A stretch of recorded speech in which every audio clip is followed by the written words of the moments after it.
আসসালামু আলাইকুম। এটা হচ্ছে ডিসি সার্কিট টাইপ 8 দশম অধ্যায় অ্যামিটার, ভোল্টমিটার এবং ওয়াটমিটার অধ্যায়।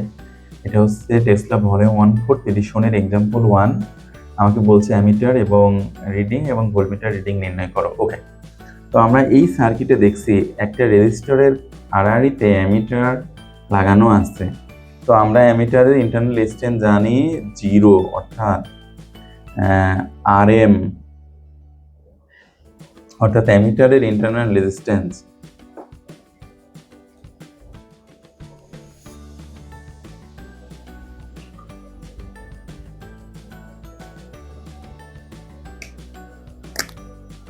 অর্থাৎ RM ইজ ইকুয়াল টু 0,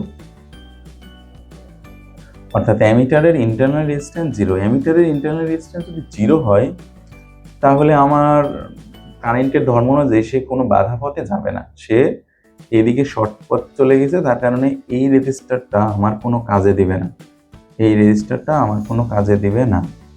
আরেকটা হচ্ছে ভোল্টমিটার প্যারালাল লাগানো আছে। হ্যাঁ ঠিক, ভোল্টমিটার প্যারালালি লাগানো থাকবে, কিন্তু ভোল্টমিটারের সাথে একটা রেজিস্টার আছে সিরিজে। তাহলে যেহেতু ভোল্টমিটারের ইন্টারনাল রেজিস্ট্যান্স অসীম, এটা হচ্ছে RM ভোল্টমিটার, এর ইন্টারনাল রেজিস্ট্যান্স অসীম। আর তাহলে এটা যদি অসীম বাধা পায়, তার মানে এটা ওপেন হয়ে আছে, আর এটা মধ্যে দিয়ে তাহলে কোনো কারেন্ট যাবে না, তাহলে এটাও না। তাহলে মানে এই সার্কিটটা আমি কেবলমাত্র দেখলাম একটা রেজিস্টার অ্যাক্টিভ, সেটা 10 ওহম। তাহলে আমি এই সার্কিটটাকে এইভাবে লেখা যায়, তাহলে এটা হচ্ছে 10 ভোল্টের সোর্স, এটা হচ্ছে একটা অ্যামিটার লাগানো আছে এই জায়গায়, আর এই 10 ওহমের মধ্য দিয়ে কত কারেন্ট আসছে সেটা অ্যামিটারের পার্ট, এবং এর আড়াআড়িতে ভোল্টেজই এই ভোল্টমিটারের পার্ট। তাহলে অ্যামিটারের রিডিং কি হবে? মোট ভোল্টেজ 10 বাই মোট রেজিস্ট্যান্স 10, 1 অ্যাম্পিয়ার কারেন্ট। এটা হচ্ছে আমার একটা উত্তর।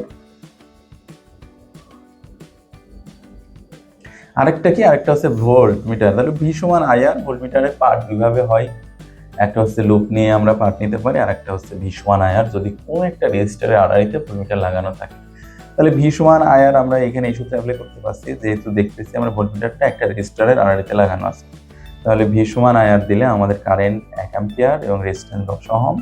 তাহলে আমরা মোট ভোল্টেজ পেলাম 10 ভোল্ট। এটা হচ্ছে আমার